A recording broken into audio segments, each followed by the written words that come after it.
you've done this before, so I thought maybe you might just want to tell them your story because you're truly a rags to riches story. And then I'll let them ask questions, all right?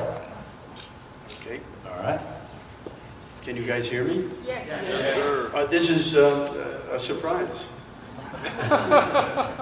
But we'll do the best we can. How did we start? All right, this is a room full of real estate investors and entrepreneurs from all over the country. A lot of them here from Florida. Perfect. They come from all professions, all walks of life. So what I think I can say at the very beginning is that my story is not unusual. It is an only in America story. When I hear people say that we're not exceptional, that the United States of America is not exceptional, it hurts me personally. Can you speak up just a little? I know. We are exceptional. Yes? Yes. We are. We're extraordinary. My grandparents came from Austria-Hungary and Ukraine and settled on the Lower East Side of Manhattan. They left their families in Eastern Europe, and they left because things were really horrible and they wanted a better life.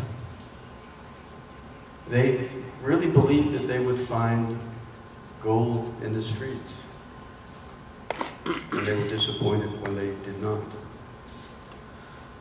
Samuel Rosen from Austria-Hungary was in the Austrian army, but he was awakened one night and said, "You got to leave, Sam, because Jewish people can't serve in the military anymore."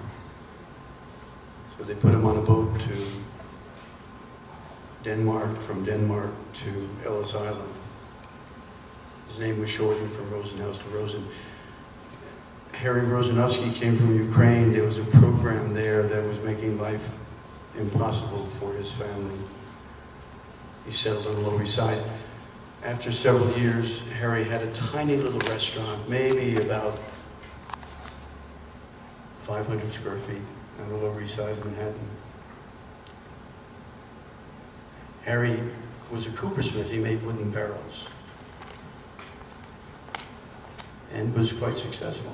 He sold barrels to people who made wine, whiskey, beer, pickles, herring, sour tomatoes. They sent for their families. Families came. The two younger in the families, a girl named Lena, who was Samuel's daughter, youngest daughter, and Jack, who was Harry's youngest son, met in high school, fell in love, got married, and had me, I understand, rather quickly. So I was born and raised on the Lower East Side of Manhattan, between the East River and the Bowery. It was not a gated community.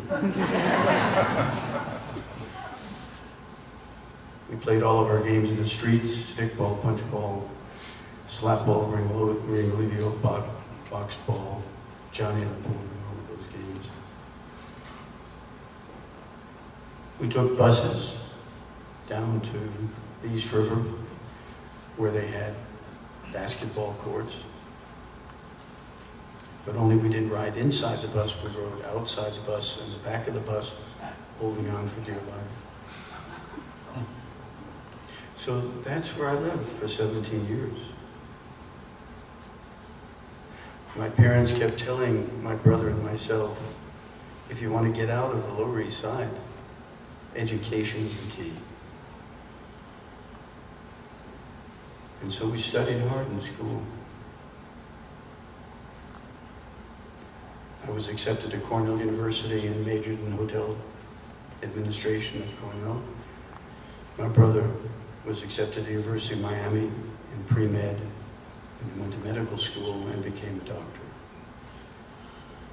I went right into the Army after college, did my basic training at Fort Bragg, go back every year on my birthday and get to jump with the Golden Knights. I've been doing it for about 8 years.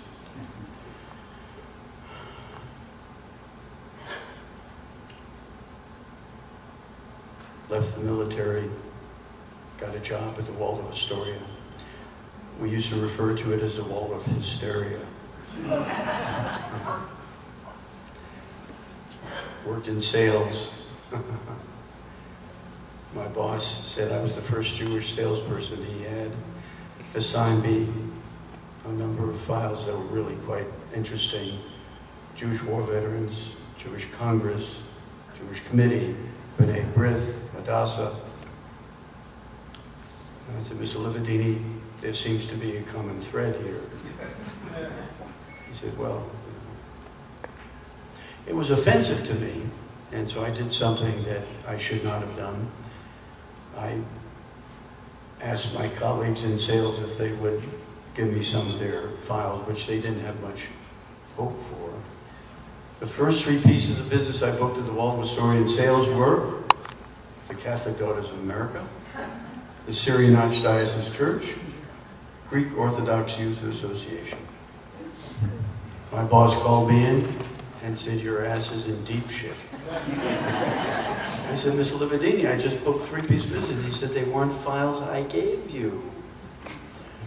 You book only business that I give you. I said, I'm sorry, sir, but I tried to make a point. The point is that I think I could book business other than Jewish groups. He said, you made your point, but you almost lost your job, so be careful. Worked for Hilton Hotels for a number of years, left Hilton, went to Acapulco to manage a beautiful resort, lost my job there when a new president was elected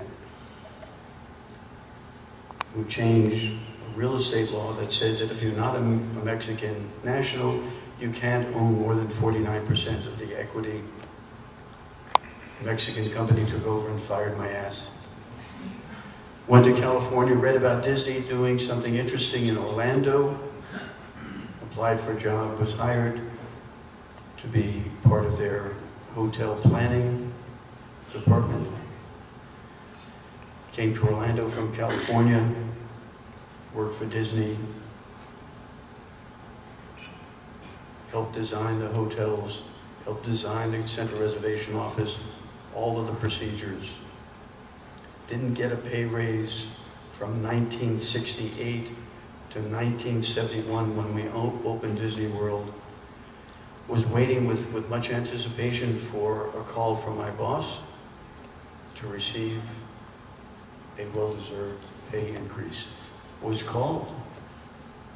The hotels are doing beautifully. Called me into the office and he said, Harris, sit down, I want to tell you you've done a great job. And I'm now saying, is it going to be 5,000, 10,000, 15,000 more a year? And a word that is etched in my mind forever, the word but. Well, wait a second. He just said I did a great job. What does but have to do with it? But we have determined that you will never become a Disney person. Now, I must confess that every once in a while, the Lower East Side in me. And I said, sir, are you telling me that I'll never become a Disney person? Is it because my ears are too small? And he said, Harris, that's the kind of bullshit we're talking about. You don't respect the mouse.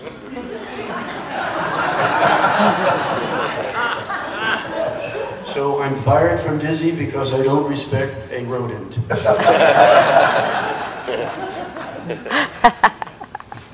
They're pretty serious. And I said to myself, I can't work for anybody else. I got to work for myself. I won't fire me. I'm not that stupid. 1974, June 24th, 40 years ago, oil embargo. Virtually every hotel in Orlando is in some form of financial difficulty. Most of them foreclosed, bankrupt, not able to pay their debt.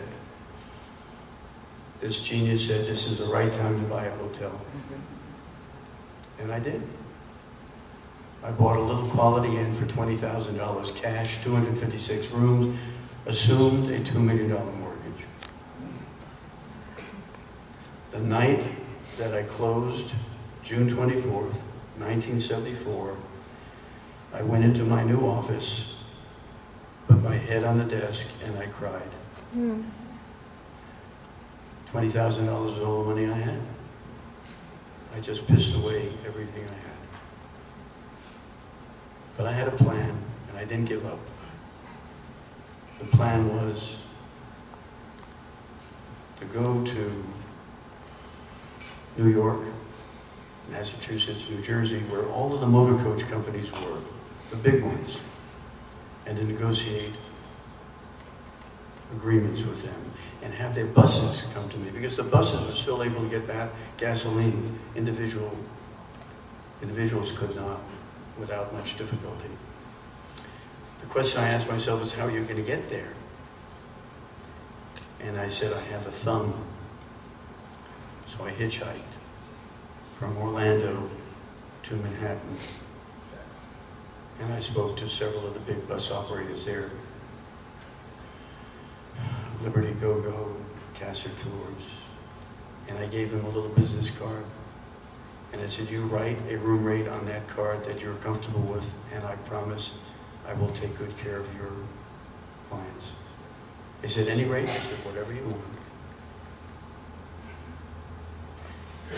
And I was so fortunate because the motor coach owners had such pity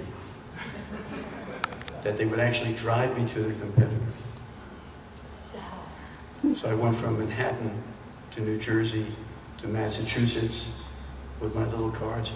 And not only were they so kind as to drive me, but they put me up in their homes or in a neighbor's house so I didn't have to rent a hotel room. Came back with a handful of cards. Came back because the last person I spoke with, Jim Pendler over at Paragon Tours in Massachusetts, said, I have a couple,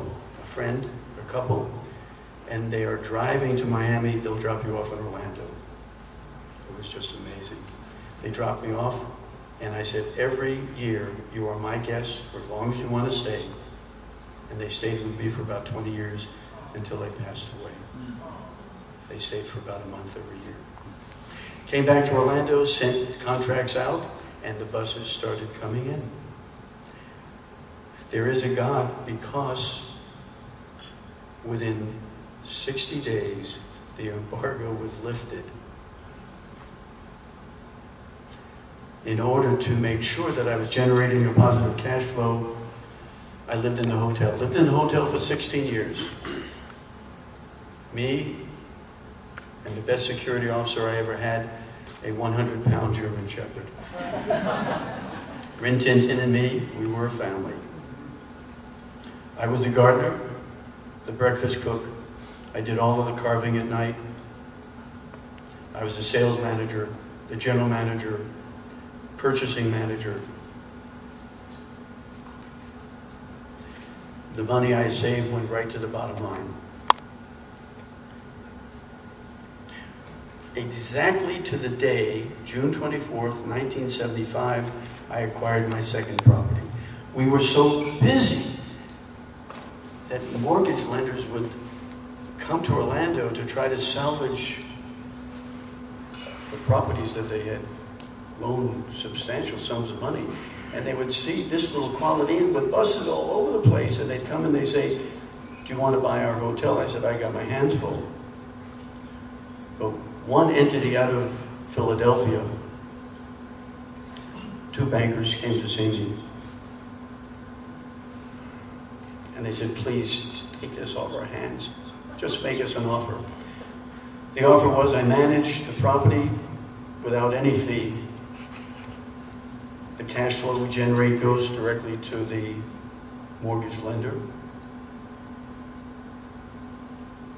We agreed on a sales price. In 5 years, if my cash flow matched by them, so if I gave them $250,000, they would match it, and that'd be $500,000 off the debt.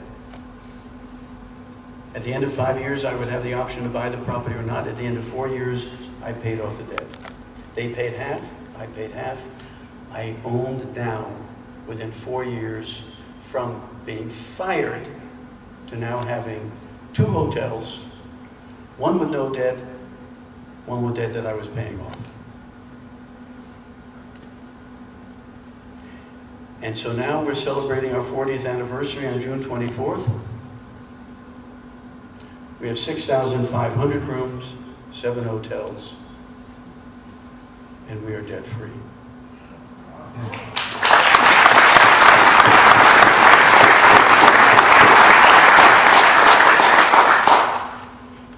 About 20 years ago, sitting at my desk, contemplating building 3 more hotels. I always dreamed about having large convention properties and a large resort.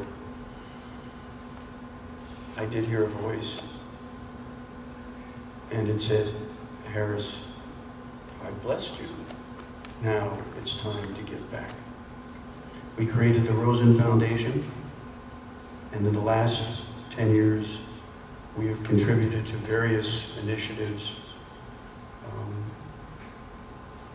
about $50 million. We've adopted a neighborhood, an underserved neighborhood. All of the kids start school at 2. We have 10 little preschools in the neighborhood. Every 2-, 3-, and 4-year-old goes to school, free. Every youngster who graduates from high school, and today we graduate 100% from high school.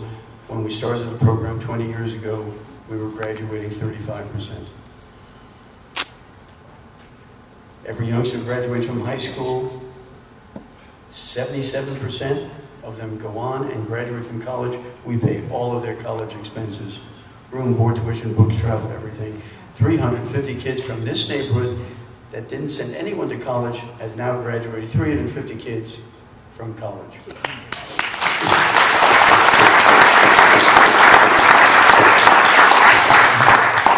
We're building a beautiful village in Haiti. We've been working in Haiti for 25 years. A third of my associates are from Haiti. We love them dearly. We built a new Jewish community center that has a school rated as one of the top schools in Central Florida. A gentleman called me one day and he said, "Harris, can we have lunch?" And I said, "Sure." He identified himself as Dr. Abe Pazan, Dean of the Hospitality College at University of Central Florida. They had about 75 students attending. I said, "Abe, that's ridiculous. This is Central Florida. This is the tourism capital of the world." He said, "They're treating me terribly." I said, "I'll tell you what I'll do, Abe. One day, give me a little time, I'll build you a new college of hospitality management." Today, on Universal Boulevard, the Rosen College of Hospitality Management has not 70 students, not 700 students, but 3,500 students.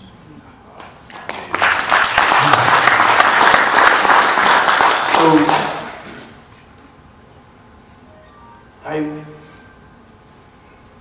I believe in free enterprise. I believe in capitalism. But I also believe that those of us who've been blessed have a responsibility to help others. Give them a helping hand. Responsible capitalism, it's an oxymoron, but you know what?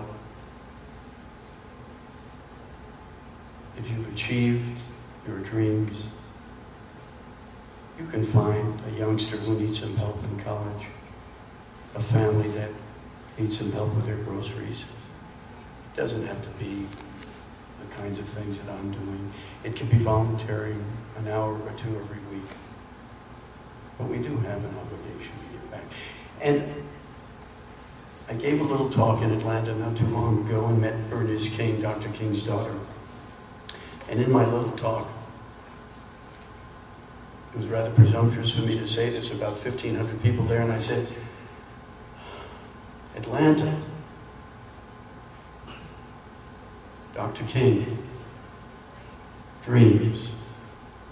Can I have a dream? And everybody said, yes, you can. Is that my dream is that in the United States of America, every underserved neighborhood should have a tangible park program. Every 2, 3, and 4-year-old go to school for free. Every youngster who's accepted to college gets a free college education. So when my kids leave college, they don't owe anybody a penny. And they started as underserved, and now they are advantaged. And it changes society. Crime in the neighborhood is down over 60%. So my dream would be that every neighborhood in Chicago, in New York City, in Baltimore, in Detroit, that is struggling, find somebody like me. Doesn't have to be the government. We don't take any money from the government. Find somebody like me to underwrite the program, and would change America. So when I started by saying only in America, how blessed I've been to have grown up here. Now, I did finally leave the hotel. After 16 years, I fell in love and was planning on marrying a young lady. And she asked me a question. She said, where are we planning on living? And I said, we stay right here in the hotel. And she said, forget about the marriage. To this day, I have no idea why she said that. But I got my ass out of the hotel, bought a little condo, and today we have 4 children, 23, 22, 21, and 19. The reason they are so close in age is because she said to me, if we're going to have a family, we need to start right away. And I want you to be alive when the oldest has graduated from high school. I achieved that. I can die happily tomorrow.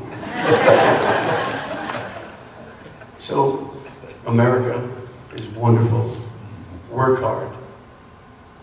Look, the one thing that I was always able to do is something that I encourage all of you entrepreneurs to do. It may seem foolish, but without this component, being successful will be difficult. What I want you all to do is dream, dream, dream, dream, and then work hard. Respect other people. Always be honest, and good things will happen. God bless you all.